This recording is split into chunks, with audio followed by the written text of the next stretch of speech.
My thanks out to the city of Knoxville, Grace Levin, Brian Blackman, KUB, Alliance to Save Energy, CTV, UTV, and our wonderful mayor, Ms. Kincannon. And so we will start today. We have a presentation on water conservation and tips to help you save water in the home. So let me introduce myself. My name is Wando Stacy, and I'm with SEEED. And we're going to be presenting the water conservation in partnership with Alliance to Save Energy, who is focusing on energy savings. We will be sharing simple tips you can use in your home to help conserve water, lower your water usage, and lower your utility bills. So without further ado, we will move right into it. Y'all enjoy. Now we will follow Tom Hanks, the GOAT's friend, Wilson, the ball monitor. Wilson is going to show us how we can conserve water. For those who don't know Wilson, he is a volleyball friend from the movie Castaway and kept Tom Hanks' character company through the movie. In the SEEED universe, Wilson is a ball monitor in the way he keeps an eye on our water use and encourages good water practices and saving strategies. Just to recap some of the basic topics ASE touched on in their presentation, we will be briefly discussing how you can save energy and save on your utility bills. Before we begin our presentation on saving water in the home, we got this information on energy savings from the Natural Resources Defense System. Number one, turn things off. That doesn't just mean hitting the light switch when you leave the room, although that is important too. You should also make sure your television, computer, video game consoles, cable boxes, and digital video recorders are switched off when you're not actively using them or unplugged completely. If they light up or otherwise use energy when powered down, chargers and cell phones, tablets, and other cordless devices also use small amounts of energy when they are not charging. Plug items you use regularly into a power strip so you can easily switch them all off at once. Computers can also be set to sleep or hibernate mode, which use less power than when they're active. Program yours to do this automatically after 10 to 15 minutes of inactivity and skip the screensaver. They are not necessary to protect modern monitors, and it is much more efficient to simply set your monitor to switch off when it's not in use. 2. Buy smart light bulbs. An LED light bulb costs as little as $5 at the home improvement stores, and it can save more than $100 over its lifetime. LEDs use up to 85% less energy to deliver the same amount of light as incandescents, and they come in many different shapes, colors, and intensities. They also reach full brightness instantly and can work with dimmer switches. Do not use more energy than you need. Do not run the dishwasher when it's not full. Set your washing machine to the appropriate water level and wash clothes, except for the dirtiest of loads, in cold water. Set your refrigerator temperature between 28 and 42 degrees and your freezer between 0 and 5, and make sure both are sealed tightly. If a dollar bill shut in the door is easily pulled out, replace the gaskets. The clothes dryer is one of the largest energy users in the home, often consuming as much as a new refrigerator, dishwasher, clothes washer combined. Air dry clothing when possible, and when you have to use your machine, be sure to clean the lint filter after each use. Use auto dry or moisture sensor settings, and don't add wet items to a load that is already partially dry. 4. Tweaking your TV settings. Although today's high definition television use around 60% less energy than earlier ones, some internet ready models consume excess power after they are turned off, thanks to a quick start feature that allows them to boot up a few seconds faster. Disable that option on your television settings, and while you're there, see if your model has an automatic brightness control or ABC sensor, which will adjust the picture's brightness due to the level of light in the room. Since most TV viewing occurs at night, this can make a big difference in energy consumption. If you want to stream movies, use services like Netflix or YouTube. Consider buying an internet-ready TV or a small add-on device like an Apple TV, Google Chromecast, or Roku box, which uses very little power. Avoid streaming videos through game consoles like PlayStation and Xbox, which can use up to 30 times more power. If you do use a game console regularly, at least set it to auto power down mode. 5. Measure your electricity. 5. Measure your electricity. An electricity monitor meter, such as a kilowatt meter, measures how much energy each gadget in your home uses when it is turned off. These typically cost less than $30 at home improvement stores. For example, one could show that your turned off DVR set-top box with a cable or a satellite company is drawing around 20 watts, even though you're not watching or recording a show. 6. Close up cracks. If you add up all the gaps around your window and doors in an average American house, you have the equivalent of a 3-foot by 3-foot hole in the wall. Caulk and weather strip to seal off all these air leaks, and use window putty to seal gaps around loose window panes, and stop heated or cooled air from escaping under doors by attaching sweeps or shoes to their bottoms. You may also benefit from better insulation in your attic, under your floors, and around your hot water heater and pipes, and in crawl spaces. Even something as simple as replacing old windows or covering bare floors with rugs can make a big difference. 7. Shop smarter. Many of today's new appliances use half the energy as those from 20 years ago. If you're in the market to look for products with the Energy Star label, they typically use 10 to 40% less energy than other new models. Some electric companies and even state governments offer consumer rebates for Energy Star rated models. Shopping for a new computer. Keep it in mind that laptops use sufficiently less energy than the desktop version and can be hooked up to external monitors and keyboards when you want the big screen experience.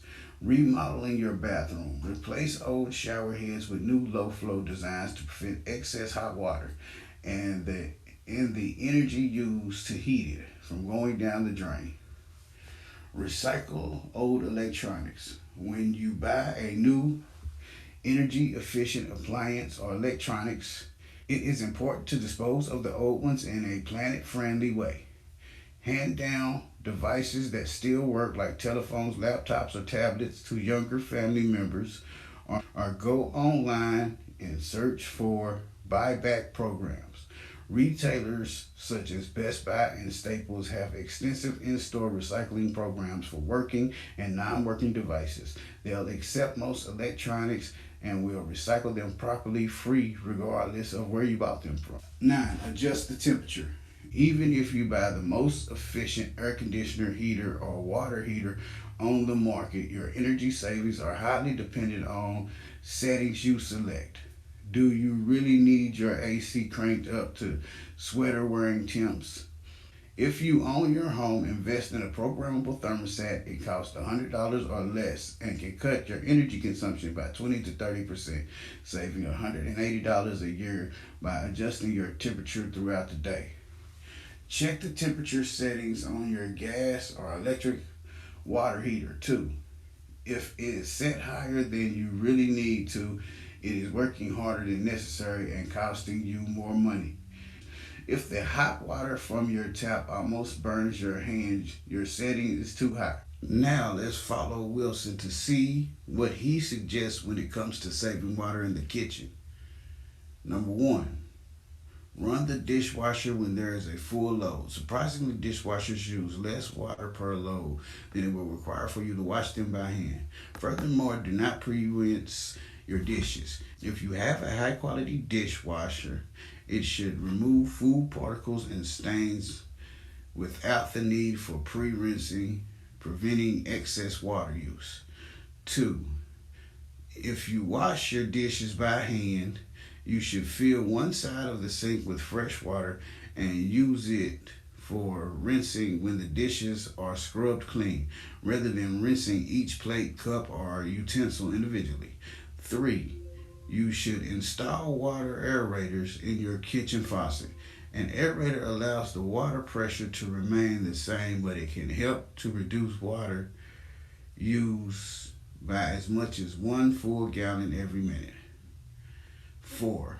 Keep a large pitcher of water in the refrigerator for use when you need cold water. This will eliminate the need to run the sink and wait for the water to get cold. Now let's roll over to the bathroom and learn how to save water there.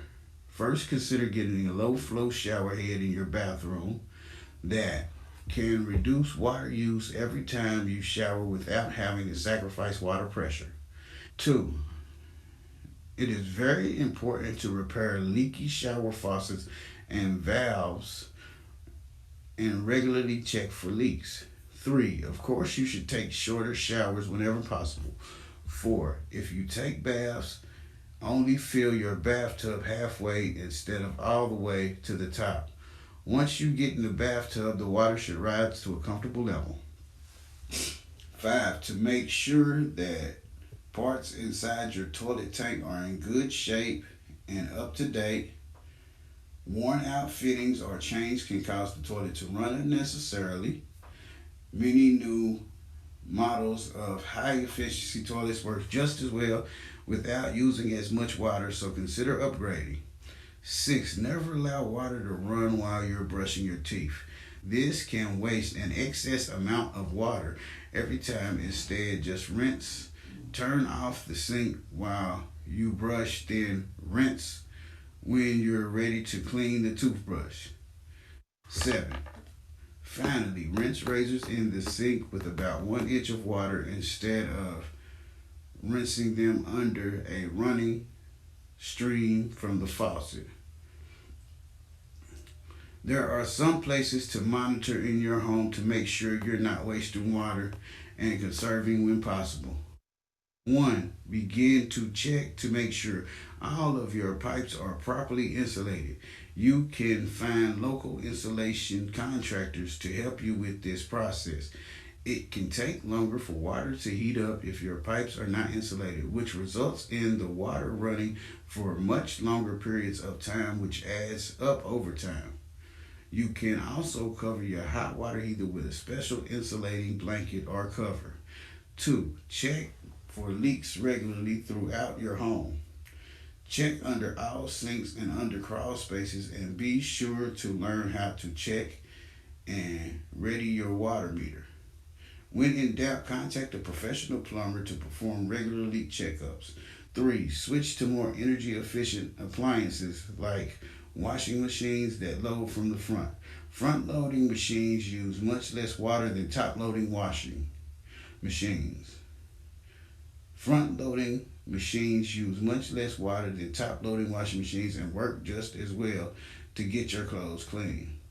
Also, only run the washing machine for full loads. Finally, when you wash fresh produce, you can reuse that same water for your plants rather than filling up a watering can. Maintaining your yard or outdoor space can demand a lot of water. Let's follow Wilson to see how you can save water and take care of your lawn. First, you should water your lawn and garden as early in the morning as possible. This will prevent the water from evaporating as quickly and result in the need for less watering in general. If you use a professional lawn care service, they may be able to help or have other ideas to conserve. If you have an automatic water sprinkler, put them on a timer and make sure they are pointing only at areas where plants will be watered, and be sure to monitor rainfall. 3. Look for drought resistant plants that can live throughout the year. These hardy plants often rely on their own water reserves and don't need to be directly watered as often as other species. 4. Place layers of mulch around your flower bed and garden and under shrubs and trees. You can also find a local landscaper to help. Mulch looks nice and helps keep water from evaporating as quickly and ensures that the water is getting down to the roots. 5. When it comes to washing your car, use a bucket filled with soap and water and a sponge rather than running the hose the entire time. You can repeat this by filling the bucket with clean water when you're ready to rinse. 6. Consider using a rain barrel to catch water to help nourish your outdoor plants. These special containers harvest rain quickly and will prevent you from using a hose or sprinkler system as often. Wilson believes in getting the whole family involved in conservation. Here are some tips to keep in mind, especially for kids. It is important to teach children always to turn the faucet off tightly to avoid drips and unnecessary water waste. When washing hands, turn off the sink while kids are lathering up. Do not let children flush tissues or other items down the toilet. Not only is this wasteful, but it can also cause serious plumbing problems. Encourage your children to use wastebasket for tissues and other everyday essentials they may be tempted to flush. Stay away from toys that require constant running water. Instead, use a small pool to enjoy water outside or use sports-related toys and remote-controlled devices instead. If your children have fish, you can reuse the water from the tank to provide nourishment for your houseplants instead of pouring it down the drain. When washing the dog, make sure you wash them on an area of the lawn that needs to be watered so you can accomplish two tasks at once. Just be sure the soap that you use is safe for plants. When it comes to child safety, it is important to keep a few things in mind. A child can drown in only 2 inches of water. Always supervise children around water. No child should swim alone. Watch children at all times when swimming. Pools, spas, and hot tub areas should have a self-latching gate at least 5 feet high. Never leave a young child alone in the bathtub. Toilet lids should be closed to protect toddlers. Finally, use sippy cups to reduce spills. Thank you so much for taking the time to learn about water conservation with Wilson and SEED. Hopefully you have learned a few things about how you can reduce your water use and utility bills and create a more sustainable future for all of us. Finally, we would like to thank the Knoxville Department of Sustainability and the Alliance for Saving Energy.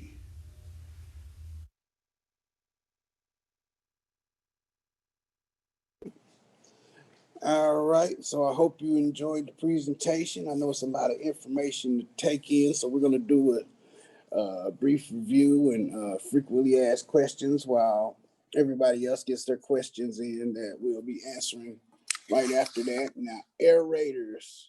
A lot of people ask, what is the purpose of aerators?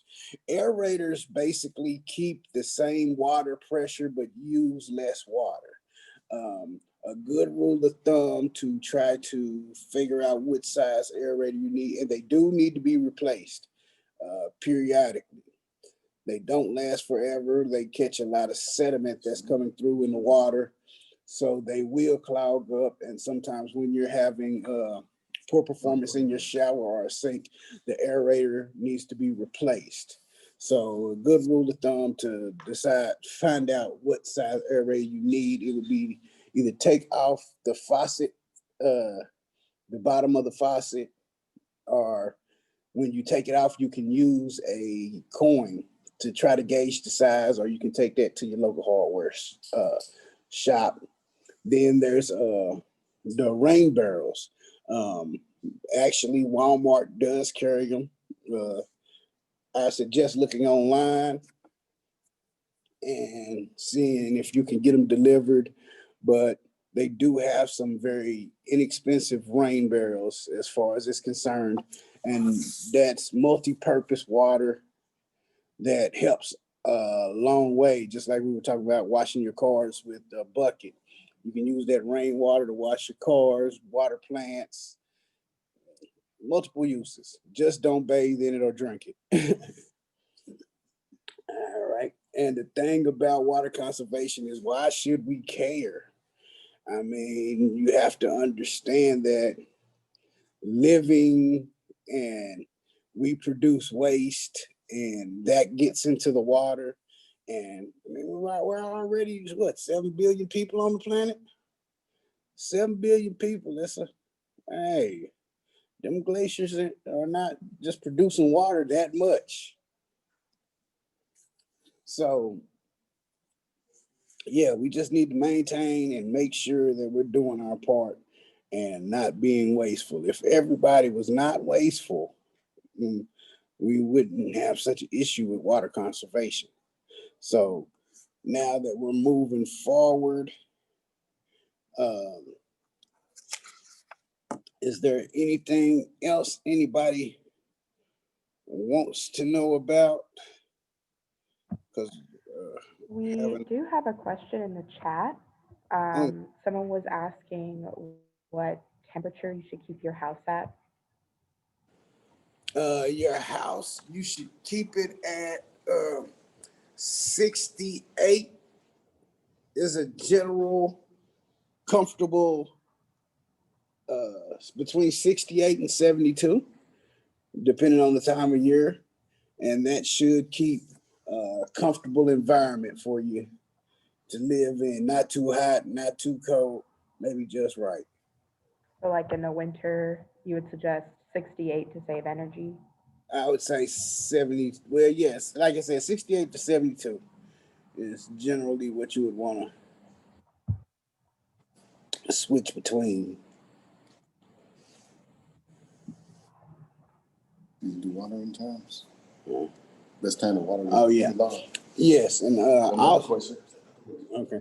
And then another question, best time to water your limes. Definitely in the summertime and the spring, it would be either early in the morning or later in the evening, maybe closer to nightfall, because those are the two times when the water will doesn't evaporate as quickly.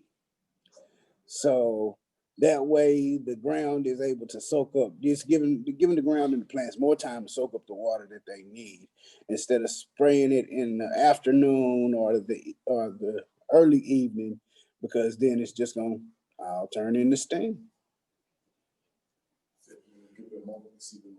All right, we're gonna give a moment to see if any more questions are gonna come in. Let's see. Anybody got questions, please feel free. Feel free to ask.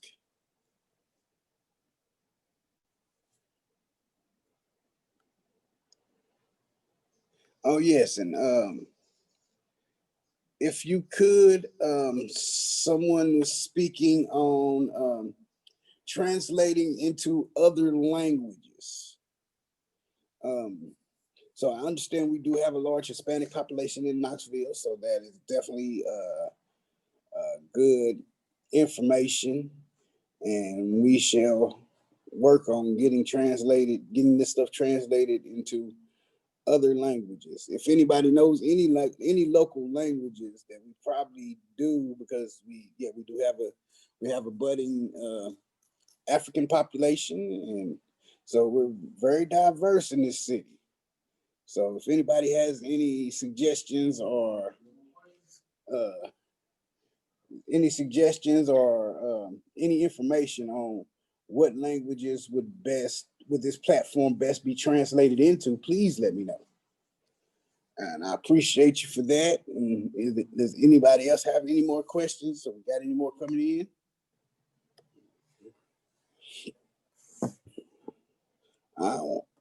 So you want it to be in Swahili? And okay, that definitely will be looked into.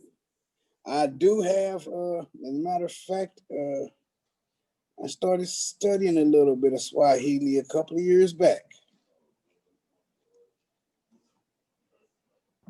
And just for everyone's information, we're going to be posting this video later to our Facebook page.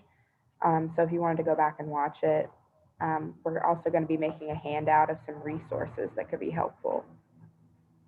So I thank you so much. So that's Sodella. If you could please give me their contact information or whatever information you can. If I have to look them up online, just please let me know. And we'll definitely reach out to them to go ahead and get that translation process started. Any other questions? Well, so I want to let y'all know, if y'all can see behind me, I don't really have it up, but tomorrow we will have a KUB workshop, and that'll be at 6 o'clock. And so I want y'all to tune in for that. That will be shot live. And also, once again, I want to thank the city of Knoxville, Grace Levin, Brian Blackman, KUB. And thank you so much for that email. Alliance to Save Energy, CTV, UT, and Miss Kincannon. So hopefully I'll see you guys tomorrow, and let everybody know we're going to be doing a workshop to let them know what further steps they can take to reduce their energy and help bring down some of these utility bills. Yeah. So y'all have a wonderful evening. Enjoy yourselves. And I'm out.